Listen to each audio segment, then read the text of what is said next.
झणझणीत चिकन बंगा मसाला तयार आहे.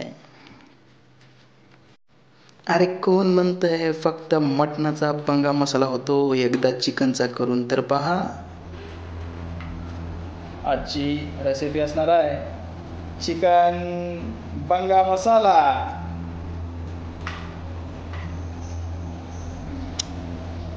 मौसम मस्ताना आणि घरात खवय्यांसाठी चिकनची भाजी नसताना हा अन्यायच असू शकतो.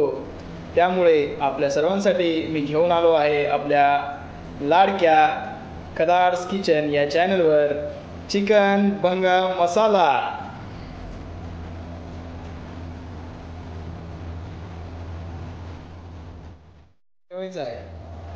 चिकनची व मटनची कोणतीही भाजी असो तर सर्वात प्रथम त्याचा मूळ पाया असतो ते म्हणजे त्याला आळणी करून घेणं, उकड करून घेणं. तर हे ध्यानात ठेवायचे कायमस्वरूपी की आपण चिकन सूप तयार केल्याशिवाय कोणताही ॲटम हा चिकनचा वा कोणत्याही नॉनव्हेजचा करायचा नाही. तर त्यासाठी सर्वप्रथम आपण कढईमध्ये 2 पळी तेल टाकून घेणार आहोत.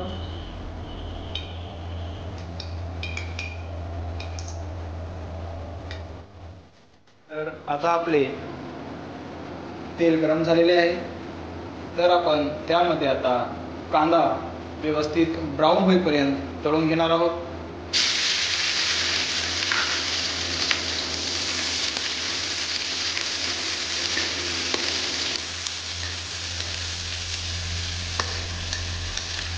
कांदा व्यवस्थित ब्राऊन होईपर्यंत छान तळून घ्यायचा आहे.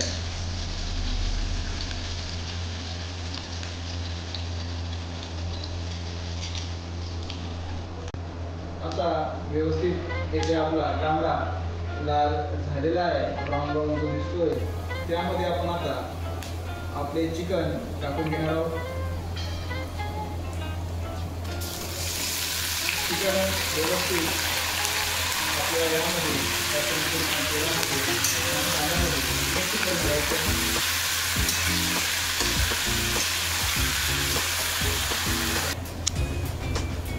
आता 1 मिनिट चिकन वाफवल्यानंतर आपण त्यामध्ये वरतून टमाटर टाकणार आहे आणि ते व्यवस्थित आपल्याला मिक्स करून घ्यायचं आहे.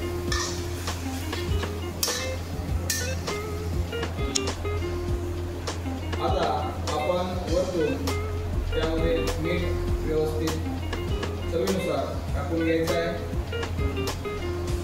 आणि व्यवस्थित संपूर्ण एकजीव होईपर्यंत ते आपल्याला मिक्स करून घ्यायचं आहे. चिकनच्या सर्व तुकांना ते अतिशय सुंदर लागलं पाहिजे याप्रमाणे आपल्याला ते मिक्स करून घ्यायचं आहे. आपण चिकन व्यवस्थित 2 मिनिटं वाफवून घेतल्यानंतर आपण त्यामध्ये आता अद्रक लसूणची 2 चम्मच पेस्ट टाकून घेणार आहोत आणि ती व्यवस्थित मिक्स करून घेणार आहोत.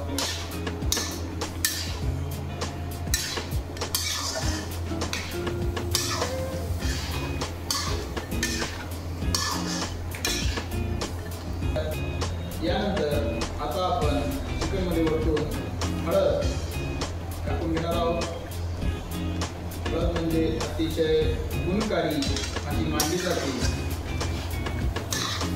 आपल्या चिकनला किंवा नॉनव्हेजच्या कोणत्याही ॲटमला आपली भावना आहे की ती निर्जंतुक करते.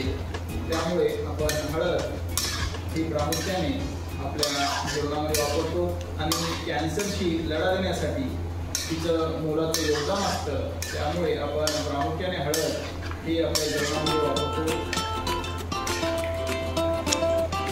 यानंतर 10 मिनिटासाठी आपण चिकन हे झाकून ठेवणार आहोत. आपले चिकन जोपर्यंत 10 मिनिटं वाफेल तोपर्यंत आपण व्यवस्थित तिकडे मसाला तयार करून घेणार आहोत. तर सर्वप्रथम तव्यावरती तेल टाकून आपण कांदा हा व्यवस्थित भाजून घेणार आहोत.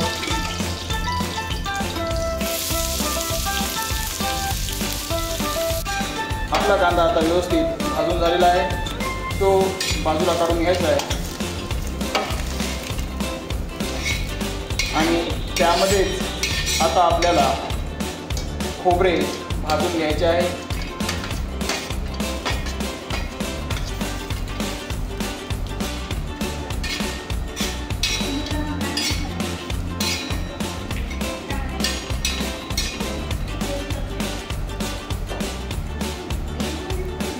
खोबरेसुद्धा आपले आता व्यवस्थित भाजून झालेले आहे. ते आपण बाजूला काढून घ्यायचे आहे आणि दोन्हीही मिक्स आता त्या कांद्याची आणि खोबऱ्याची पेस्ट काढून घ्यायची आहे. आपण इथे पाहू शकता आपलं चिकन आता व्यवस्थित शिजलेलं आहे. आता आपली तयारी सुरू होणार आहे भाजीची.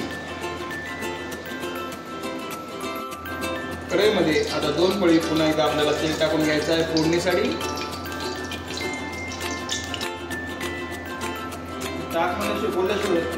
तेल व्यवस्थित तपलेलं आहे. आता आपण त्यामध्ये 2 चम्मच अद्रक लसूणची पेस्ट टाकून व्यवस्थित तळून घेणार आहोत.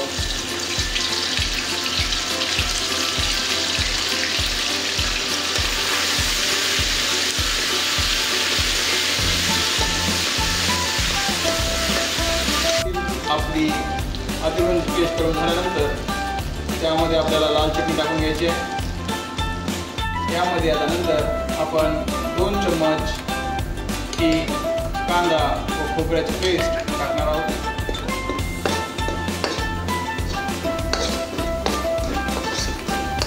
त्यानंतर वरून 2 चम्मच गरम मसाला व्यवस्थित आपल्याला मिक्स करून घ्यायचा आहे. त्यानंतर आपण घरी तयार केलेला त्यामध्ये एसवार टाकणार आहोत. त्यालाच आपण बंगा मसाला असं सुद्धा म्हणतो. त्यामध्ये प्रामुख्याने आपण ज्वारी, बाजरी, आपली त्याच्यामध्ये चना डाळ या वेगवेगळ्या 10-12 इन्ग्रेडियंट्सला मिक्स करून हे तयार केलेले पेस्ट पावडर आपण याच्यात टाकलेलं आहे आणि ते व्यवस्थित आपल्याला भाजून घ्यायचं आहे. यानंतर आपण आपला मसाला शिजण्यासाठी त्याच्यात थोडे पाणी टाकून घेऊन ग्रेव्ही तयार करणार आहोत.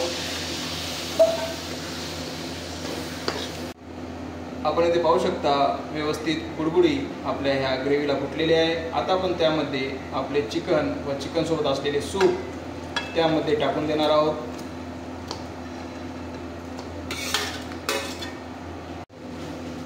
आता या भाजीला आपण कमीत कमी 15 मिनटं एकसारखे उकळू द्यायचे आहे. त्यानंतर आपण भाजी ही नंतर हलवून घ्यायची आहे, मिक्स करून घ्यायची आहे आणि त्यानंतर पुन्हा 10 मिनटं आपण ती व्यवस्थित उकळण्यासाठी ठेवायची आहे.